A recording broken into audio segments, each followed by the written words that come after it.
Bienvenidos a otro micro de Acción Ganadera. Si te interesan nuestros temas, te invitamos a darnos un like y a suscribirte a nuestro canal de YouTube. Gracias. Nuestro entrevistado de hoy en Acción Ganadera no necesita mucha presentación. Horacio Guitú, un reconocido especialista en el mejoramiento animal y que desde hace muchos años maneja el programa genético de Angus, que es donde ahora estamos. Hola Horacio, muchas gracias por darnos esta nota. Daniel, es un gusto nuevamente encontrarnos. Siempre nos cruzamos a través de todos estos años. Así que las preguntas un poco que pueda evacuar, las trataremos de evacuar. La idea era volver a charlar, ya lo hicimos con vos en algún momento, actualizar un poco qué es o cómo van todos los trabajos de ustedes en lo que se llama consumo residual, en definitiva, que vos corregime si me equivoco, que es medir la eficiencia de conversión de los animales del alimento en carne, en este caso. Ok. Te cuento cómo surge todo esto. En general ha pasado que a través de los años la gente ha hecho selección a través de DEP de crecimiento, por ejemplo, de crecimiento de peso final, de destete, y generalmente los DEP son muy efectivos. Si uno elige los DEP mayores en este tipo de características, y se va a extremos, uno termina incrementando el tamaño del animal. Y cuando uno incrementa tamaño, incrementa los gastos de mantenimiento de dicho animal. Y por lo tanto, el 50%, para darte una idea, de los gastos de mantenimiento para llevar un novillo a faena, se gastan en cubrir ese mantenimiento. Es decir, si incrementás, vos incrementás gastos. Y en el caso de un novillo, pero en el caso de la vaca de cría, que está como un ternero a pie, esto llega al 70% de los gastos de mantenimiento. Entonces, lo que se está buscando es mejorar la eficiencia de conversión y buscar una característica que vos lo que hacés es una mejor conversión de alimento sin incrementar para nada el tamaño del animal y los gastos de mantenimiento. Eso implica que vos bajás costos. Y la característica que se está evaluando son dos características que están asociadas a eficiencia de conversión. Uno es el consumo de materia seca y otro es el consumo residual, que le llaman RFI. Para medir el consumo de materia seca, hay que hacerlo en comederos inteligentes de manera individual. Entonces se necesita una estructura. Esos comederos inteligentes, cuando el animal entra al comedero, tiene un chip electrónico que capta la caravana y el comedero tiene unas balanzas abajo que por desgaste, cuando salen, miden cuánto cayó la cantidad de alimento y cuánto se llevó puesto el animal.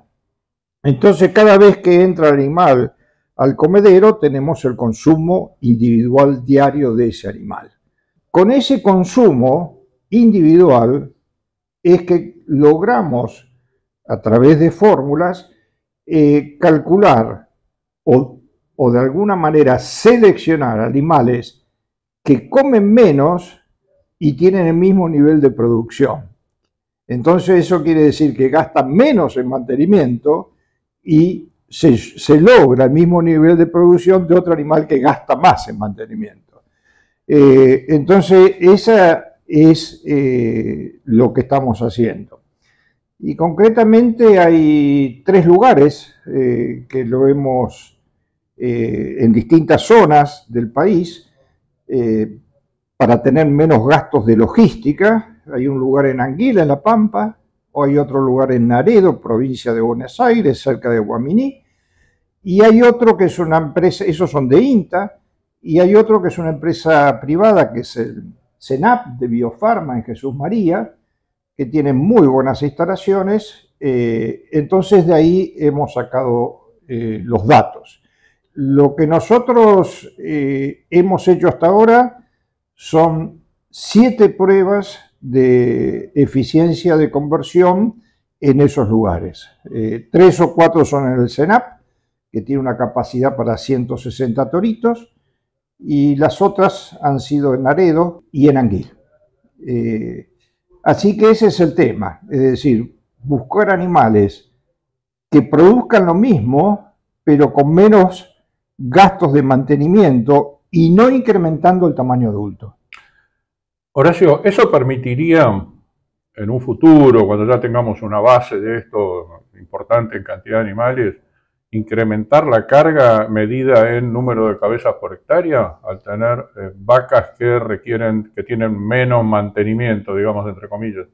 Sí, lo que vos tendrías en ese caso, creo que a lo que va tu pregunta, es más disponibilidad de alimento para otros animales, digamos, que pueda haber una mayor carga.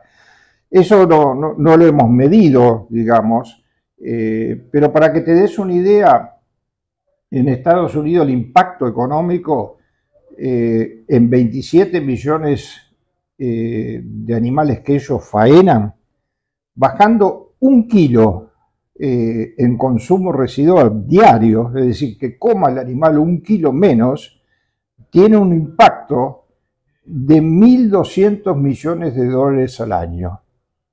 Así que eso te da una idea de un impacto a nivel nacional en un sistema como Estados Unidos, que mucho es feedlot. Bien. Sí. Trato de no irme del tema, pero vos hacías referencia al tamaño, ¿no? A lo que podía pasar o lo que venía pasando con los DEPs que se venía seleccionando.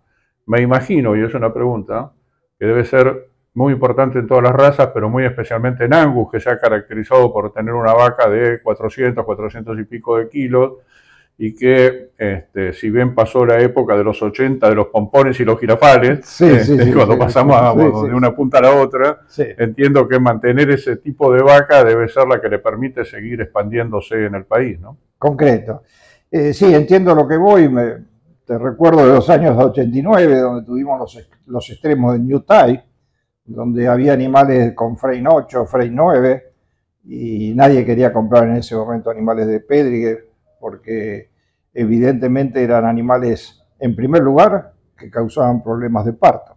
Claro. Y en segundo lugar, que si los llevabas a los novicitos para engorde, no lo terminabas dentro del periodo del año que uno necesitaba. Así que eso, por suerte, se revirtió a partir del año 89, donde se bajó el tamaño, y hoy, por suerte, ese tamaño no pasa de 3, 4 o 5 en extremos, en exposiciones, y eso ha sido un gran paso. Así que eso ya lo dejamos, por suerte, atrás, digamos, ¿no? Así, a lo que yo voy, desde el punto de vista de lo que se busca ahora dentro de los animales moderados que ya tenemos, y también en Estados Unidos, es que no se seleccione por DEP extremos en estas características de crecimiento. Por DEP siempre, porque si no, no puedes direccionar tu programa de mejoramiento genético. Pero si seleccionas siempre por lo más extremo, te va llevando el tamaño. Claro. Entonces esa es la diferencia. Y lo que se quiere, que esos animales que vos tenés en estos frames moderados sean lo más eficiente posible por varias razones. Si uno se selecciona por DEP de consumo residual, baja un 10% la cantidad de emisión de metano, en un momento que estamos con este tema de sustentabilidad.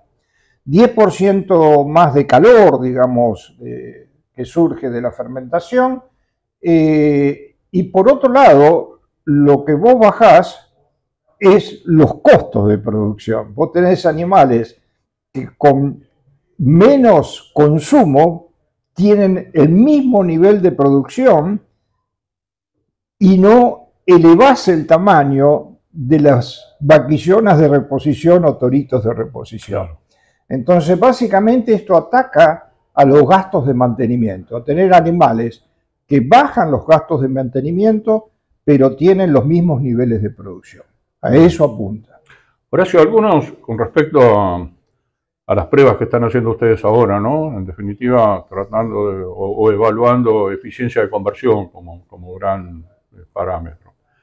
Algunos productores, incluso criadores de Angus, se preguntan si esas pruebas que se están realizando en condiciones de estabulación los resultados de esas pruebas después son trasladables, o sea, a sus condiciones de cría, que como todos sabemos son básicamente pastoriles. Esa es una buena pregunta que la hacen siempre, y concretamente vos lo que tenés que medir es consumo individual para poder trabajar con estas características de eficiencia de conversión. Y la única manera de medir consumo individual, por lo menos hasta ahora, es usando estos corrales inteligentes, ¿no? Claro. Que vos podés ver cuando el animal entra y ver cuánto se llevó puesto de la comida del comedero debajo de esas balanzas. Y te la contesto de dos maneras. Esto está en Estados Unidos funcionando, es un sistema, como vos sabés, más de feedlot, pero después hay otros países como Australia, que vos conocés, que son sistemas semipastoriles y están trabajando exactamente de la misma manera. Es decir, midiendo en comederos inteligentes, el animal encerrado en estos corrales metabólicos. La pregunta es la siguiente. Básicamente no se ha encontrado, por lo menos hasta este momento, la medida o la forma de medir el consumo en pasturas. Porque es muy difícil en un animal individual ver cuánto consume en una pastura y cómo se basa ese registro para trabajar directamente en la pastura. Lo que se espera es que haya una correlación positiva, y por eso dos sistemas, Estados Unidos prácticamente feedlot y aún Australia, que es un sistema semipastoril como el nuestro, están trabajando con la misma característica de consumo residual. Si me preguntás cuánto es la correlación, no te la puedo decir. Y básicamente no te la puedo decir porque no tengo la otra pata de cuánto es el consumo en sistemas pastoriles. Pero es de esperar que esos animales también sean eficientes. Yo no sé, no va a haber quizás una correlación 1 a 1, pero lo que se ha visto ahora es que desde el punto de vista común, cualquier cosa que te baje gastos de mantenimiento, vos lo que haces es bajar costos sin bajar el nivel de producción y sin incrementar el tamaño. Entonces eso creo que es positivo y es lo que están apuntando y se está logrando. Prometimos que íbamos a hablar con el que sabe y hablamos con el que más sabe. Así que muchísimas gracias, Horacio. Gracias, Daniel. Es un gusto siempre charlar con ustedes. Gracias.